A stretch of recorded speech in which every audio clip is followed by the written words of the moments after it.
আসসালামু আলাইকুম, সবাইকে জুম্মা মোবারকের শুভেচ্ছা। আজকে যে বিষয় নিয়ে কথা বলবো সেটা হচ্ছে আমাদের সার্বভৌমত্ব।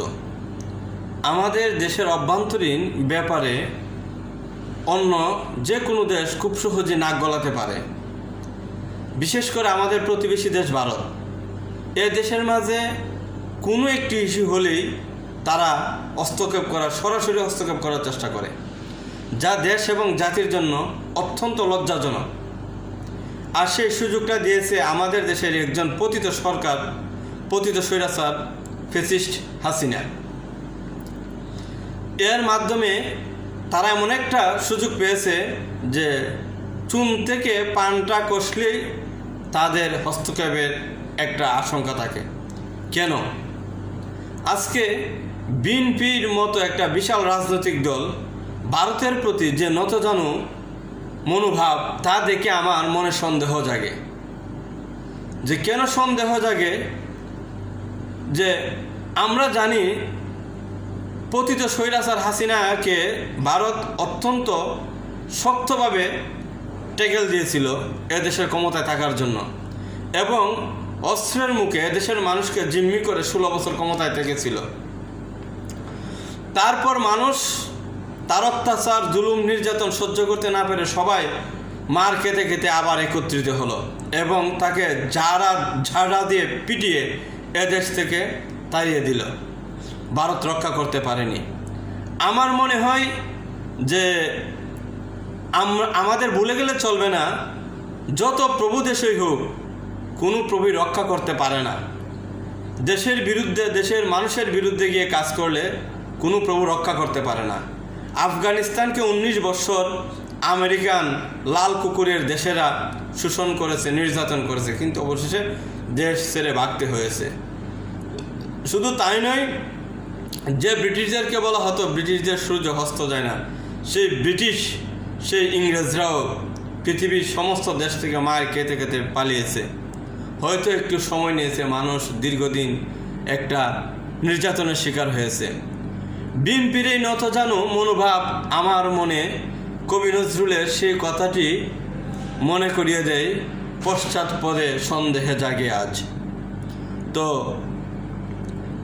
আজকে বিএনপির এই নতজানু মনোভাব বিএনপিকে এদেশের মানুষের কাছ থেকে দূরে সরিয়ে দিচ্ছে, এবং এদেশের মানুষ ধীরে ধীরে বুঝতে শিখে যাবে যে বিএনপিও ভারতের কাছে নতজানুর মাধ্যমে ক্ষমতায় আসতে চায়। কিন্তু আপনাদের কাছে অনুরোধ, ভুলে কাজটি করবেন না। এদেশের মানুষ এখন যথেষ্ট সচেতন, এদেশের মানুষ এখন যথেষ্ট বুঝে। আগের দিন নাই সর্দারের কথায় পুরা গ্রাম চলতো, আগের দিন নাই যে ওই গল্লা ঘুরাইয়া যে সর্দারি চলতো, এখন মাতাব্বর ঘরে ঘরে হচ্ছে। অতএব এদেশের যুব সমাজের মাঝে যথেষ্ট দেশপ্রেম আছে। দেশের জন্য অসংখ্য মানুষ জীবন দিতে প্রস্তুত আছে। ইংরেজদের আমলে মাস্টারদা সূর্য সেন, ক্ষুদিরাম, বিপ্লবী বীর উল্লাসকর, হাজী শরীয়তুল্লাহ, তিতুমির, ওনারা যেমন একের পর এক জীবন দিতে প্রস্তুত ছিল, তেমনি এখনও দেশের জন্য, দেশের স্বাধীনতা রক্ষা করার জন্য, দেশের সার্বভৌমত্বকে অক্ষুণ্ণ রাখার জন্য লক্ষ লক্ষ যুবক জীবন দিতে প্রস্তুত আছে। তাই প্রত্যেকটা বড় রাজনৈতিক দল, জাতীয় রাজনৈতিক দলকে অনুরোধ করব, আপনারা জাতির স্বার্থে, জাতীয়তার স্বার্থে, জাতীয়তাবাদের স্বার্থে কাজ করুন। দেখবেন কোনো রাষ্ট্রের কাছে ধর্ণা দিয়ে আপনাদের ক্ষমতায় আসতে হবে না। কারো কাছে মাথা নত করে, কারো কাছে হাত পেতে, কারো কাছে ক্ষমা চেয়ে, কারো কাছে যে মুসলেখা দিয়ে আপনাকে ক্ষমতায় আসতে হবে না। আপনারা যদি মনে করেন এদেশের তরুণ প্রজন্ম ভুলে গেছে, এদেশের তরুণ প্রজন্ম মরে গেছে, এদেশের তরুণ প্রজন্মে মন মানসিকতা বিকৃত হয়ে গেছে, তা সম্পূর্ণই ভুল। কিছু তরুণ প্রজন্ম নিজের স্বার্থ হাসিলের জন্য যে নিজেদের মানসিকতাকে বিকৃত করে ফেলেছে তা সত্য, কিন্তু এর মানে এই নয় এদেশের সকল তরুণ প্রজন্ম বিকৃত পথে চলে গেছে। আপনাদেরকে মনে রাখতে হবে, এদেশের তরুণরা যুগে যুগে দেশের জন্য জীবন দিয়েছে এবং আরও দেবে। তাই কারো কাছে হাত পেতে ক্ষমতায় আসার চিন্তা করে লাভ নেই, কারো কাছে ধর্ণা দিয়ে ক্ষমতায় আসার চিন্তা করার দরকার নেই। দেশের জন্য কাজ করুন, ভারতের সেই হস্তক্ষেপের বিরুদ্ধে বলিষ্ঠ প্রতিবাদ করুন।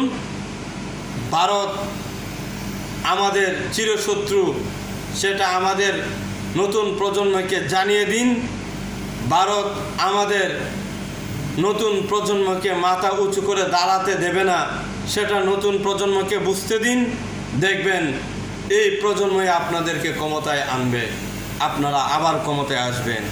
কিন্তু ভারতের কাছে ধর্ণা দিয়ে ক্ষমতায় আসার চেষ্টা করলে পতিত স্বৈরাচারের মতো আপনারা এদেশ থেকে বিতাড়িত হয়ে যাবেন। সবাই ভালো থাকবেন, সবার প্রতি আমার শুভকামনা রইল।